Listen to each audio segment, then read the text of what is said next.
নমস্কার, আমার চ্যানেলে আপনাদের সবাইকে স্বাগত। Welcome to my channel. একটা ফ্রকের ওপরে এই সুন্দর ডিজাইনটা আমি কিভাবে করলাম সেটাই আজ আপনাদের সাথে শেয়ার করব। আমি এখানে হোয়াইট কালারের ফ্রক নিয়েছি, আপনারা চাইলে কিন্তু যে কোনো ধরনের কালারই নিতে পারেন। এই পেন্টিংটার জন্য ডিফারেন্ট শেডের কয়েকটা পিঙ্ক কালার আমি ইউজ করব ভাবছি। প্রথমে আমি বিভিন্ন ধরনের পিঙ্ক কালার দিয়ে ফার্স্ট কোটটা দিয়ে নেব, তারপর সেটা সম্পূর্ণ শুকিয়ে গেলে সেকেন্ড বা থার্ড কোট অ্যাপ্লাই করব।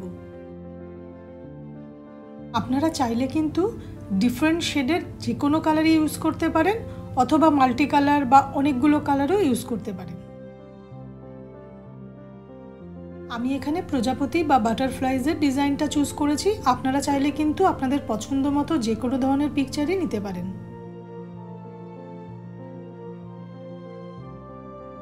কাপড়ের উপরে ডিজাইন করার জন্য নর্মালি অ্যাক্রিলিক বা ফেব্রিক কালারই ইউজ করা হয়। আমার কাছে ফেব্রিক কালারটা ছিল না বলে এক্ষেত্রে আমি অ্যাক্রিলিক কালারটাই ইউজ করেছি। কোনো কারণে কালারগুলো যদি একটু ঘন হয়ে যায়, সেক্ষেত্রে সামান্য পরিমাণে জল মিশিয়ে নিলে কালার করতে আর কোনো অসুবিধা হবে না। এইভাবে বাকি বাটারফ্লাইজগুলোতেও আমি কালার করে নিচ্ছি।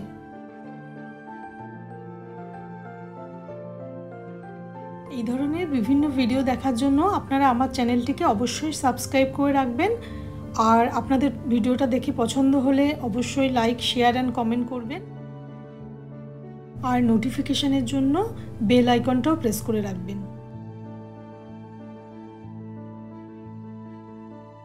এবার শেডিংয়ের জন্য বেবি পিঙ্ক কালারের প্রজাপতিটার উপরে আমি আরেক শেড ডার্কার একটা পিঙ্ক কালার নিয়ে নিয়েছি।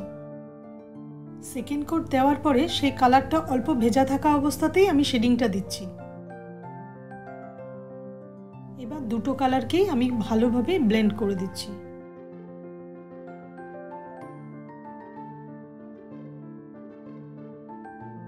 একইভাবে আমি বাকি বাটারফ্লাইগুলোতেও কালার করে নিয়েছি। প্রত্যেকটা প্রজাপতিতে কিন্তু আমি শেডিংয়ের জন্য এক কালার ডার্কার শেড ইউজ করেছি।